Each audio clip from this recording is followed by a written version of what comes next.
सभी का मेरे यूट्यूब चैनल स्कूल ट्यूशन गुरु जी में। बच्चों, हम कर रहे थे आपका क्लास सिक्स इवनिंग शिफ्ट का साइंस का पेपर, और इसमें हम सेक्शन ए और बी कर चुके थे बच्चों। तो बच्चों, आज है बारी सेक्शन सी के करने की। तो चलिए बच्चों, देखते हैं, जानते हैं कि सेक्शन सी में आपके कौन कौन से क्वेश्चन थे, इनके क्या आंसर थे और आपको कौन से आंसर सही तरीके से लिखने थे जो कि आपके स्कोरिंग थे। तो इसमें बच्चों हिंदी और इंग्लिश का एक जनरल पैराग्राफ दिए हुए हैं, 12, 13, 14, 15 ये जो क्वेश्चन है। तो इसमें सबसे पहला जो पैराग्राफ है, जरा 12वें नंबर का, उसे पढ़ते हैं बच्चों, क्योंकि ये पूरा सेक्शन पैराग्राफ बेस है। तो 12वें क्वेश्चन में पैराग्राफ है, अधिक शारीरिक श्रम करने वाले व्यक्ति को साधारण कार्य करने वाले व्यक्ति की तुलना में अधिक कार्बोहाइड्रेट की आवश्यकता होती है। अतः हम ये कह सकते हैं कि हमारे संतुलित आहार हमारे शारीरिक कार्य पर निर्भर करता है। हमें यह भी ध्यान देना चाहिए कि प्रत्येक आयु वर्ग के लोगों को भी अलग अलग प्रकार के संतुलित आहार की आवश्यकता होती है। निम्नलिखित प्रश्नों के उत्तर दीजिए। और इसी तरीके से इंग्लिश में लिखा हुआ है बच्चों, the balance diet of a man doing hard physical labour is different and he needs more carbohydrate in his diet as compare to another man doing normal work. Thus, we can say that the balanced diet depends on the kind of work we do. We must also take care that the people of different age group require different types of balanced diet. Please answer the following questions. बच्चों, एक चीज़ समझ लीजिए, पूरा पूरा जो इस तरह के क्वेश्चन होते हैं, चाहे आप किसी भी क्लास में हो, सिक्स में हो, सेवन्थ में हो, एट्थ में हो, या फिर नाइन्थ टेंथ में ही क्यों ना हो, जब इस तरह के क्वेश्चन पूछे जाते हैं आपसे, तो पैराग्राफ से ही आपको आंसर देना है, जैसा कि आप इंग्लिश और हिंदी में करते हैं, गद्य पद जो आते हैं या पैराग्राफ जो आते हैं आपके। अब यहाँ पे भी यही है, ध्यान से आंसर देने हैं बच्चों को, आप लोगों को, क्योंकि इसी तरह का क्वेश्चन पैटर्न अगली बार भी आएगा। तो पहला क्वेश्चन है, मैं इंग्लिश में बता देता हूँ आपको, हिंदी में बोल के बता दूंगा, दिखाऊंगा नहीं खाली, ठीक है बच्चों।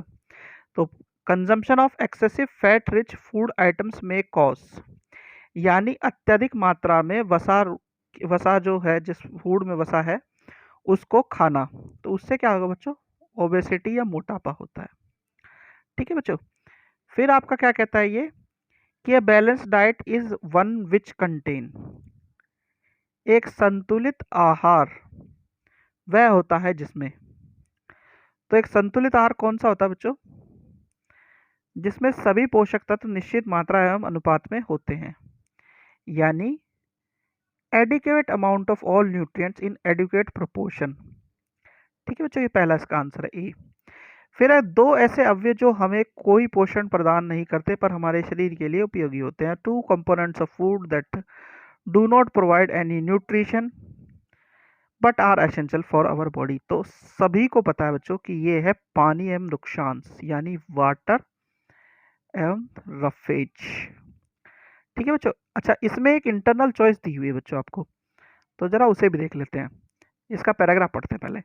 भोजन में विभिन्न घटकों की उपस्थिति की जांच करने के लिए विभिन्न प्रकार के रासायनिक विलयनों तथा अन्य सामग्रियों की आवश्यकता होती है, जैसे आयोडीन विलयन, कास्टिक सोडा, कॉपर सल्फेट विलयन एवं एक सफेद कागज का टुकड़ा और प्रकाश।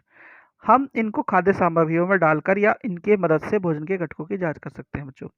तो बच्चों, ये पैराग्राफ बेस्ड जो आंसर है आपके, अगर ध्यान दे रहे हो आप, तो आपके चैप्टर से ही लिए गए हैं, लेकिन आपको थोड़ा सा इसमें एफर्ट भी करना है।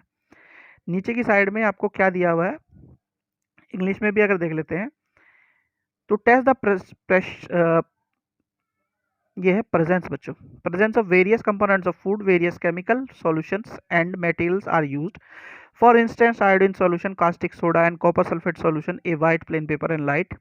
We can test the food items for the presence of various component or by using these chemical. Please answer the following questions. तो यानी कि ये बेस्ड है आपका जो कार्बोहाइड्रेट, प्रोटीन और फैट के आपने टेस्ट सीखे थे उस पे। तो इसमें पहला है आपका, on putting crushed potato in a test tube along with few drops of iodine solution, color changes to। तो ये कलर चेंजेस किस में होता है बच्चों, ये होता है ब्लू ब्लैक में। अगर आपको याद हो तो ये किस चीज का टेस्ट था आपका, जो स्टार्च वाला टेस्ट है। वैसे ही दूसरा क्वेश्चन है आपका बच्चों, दूसरा क्वेश्चन क्या है, यदि एक सफेद कागज के टुकड़े से में किसी खाद्य पदार्थ को रगड़कर उसे प्रकाश में देखते हैं तो एक चिकना धब्बा दिखाई देता है, ये खाद्य पदार्थ है। तो ये खाद्य पदार्थ कैसा होगा बच्चों, ये खाद्य पदार्थ ऐसा होगा जो वसा युक्त या फैट युक्त होगा, जिसमें आएगा आपका मूंगफली। यानी कि नीचे क्या दिया हुआ है, नीचे जो आपका दिया हुआ है If we keep a food material on a white plain paper and crust it, if we see it in light, a oily greasy patch is visible on the paper. This food material contain groundnut. इसका तीसरा भाग देखते हैं बच्चों। इसका तीसरा भाग है, if we keep a small amount of milk in a test tube and add few drops of caustic soda and copper sulphate solution in it, then the colour in the test tube changes to. तो ये change किस में होगा बच्चों? ये change होगा आपका violet और ग्रीन में। तो ग्रीन में तो नहीं होगा, वॉयलेट में ही होगा, क्योंकि इसमें आपको क्या मिलेगा बच्चों? एक जो आपका याद हो प्रोटीन वाला टेस्ट है, उससे रिलेटेड है बच्चों ये, ठीक है। और ऊपर भी आंसर आपको दिख रहा होगा कि यदि एक दूध की कुछ मात्रा एक परखनली में डालकर उसमें caustic soda copper sulphate villain की कुछ बूंद डाली जाए तो परखनली में कौन सा रंग प्रतीत होगा? तो बैंगनी प्रतीत होगा बच्चों। यदि एक परखनली में खाद्य पदार्थ के साथ आयोडीन विलेन डालने पर नीला काला रंग दिखाई दे तो खाद्य सामग्री में किस अवयव की उपस्थिति को दर्शाता है बच्चों? तो ये क्या दर्शाता है? ये कार्बोहाइड्रेट दर्शाता है बच्चों, ठीक है। यानी कि if a food material in a test tube and add few drops of iodine solution in it, then a blue black color is seen. It shows that the food item contains carbohydrate बच्चों। चलिए अब question number 13 देखते हैं। तो question number 13 क्या कहता है बच्चों? कि हम घरों में दर्पण का प्रयोग करते हैं, दर्पण में हमारे चेहरे को देखते हैं, दर्पण के सामने रखी कोई भी वस्तु हमें दर्पण में दिखाई देती है, इसलिए सुबह स्कूल के लिए तैयार होते हुए भी हम दर्पण के सामने ही बाल बनाते हैं। अब नीचे इसका इंग्लिश वाला वर्जन दिया है, जरा पढ़ लेते हैं उसे भी। We use mirror at homes, we see our image in a mirror, we see images of all objects kept in front of mirror, therefore we also comb our hair in front of mirror in the morning while getting ready to the school. Please answer the following question. तो पहला question है, we see the dash of our face in the mirror. हम mirror में क्या देखते हैं बच्चों? हम मिरर में उसका अपना रिफ्लेक्शन या परावर्तन देखते हैं बच्चों, ठीक है। हम रिफ्लेक्शन में अपने चेहरे का परावर्तन देखते हैं बच्चों। फिर है, हमें अपने चेहरे में निम्न भी दिखाई देता है। तो हमें अपने चेहरे में क्या दिखाई देता है बच्चों? हमें कहाँ पे चेहरा अपना दिखाई देता है बच्चों? तालाब के पानी में भी दिखाई देता है, कीचड़ में अंधेरे में इसमें दिखाई नहीं देता है, ठीक है बच्चों। यानी कि we can see our face clearly in the following, pond water में हम देख सकते हैं बच्चों। फिर है, दर्पण में चेहरे का दिखना दर्शाता है, viewing a face in mirror shows that. क्या दिखाता है बच्चों ये? कि दर्पण अपने ऊपर पड़ने वाले प्रकाश की दिशा को बदल देता है, यानी mirror changes the direction light that falls on it बच्चों, ठीक है।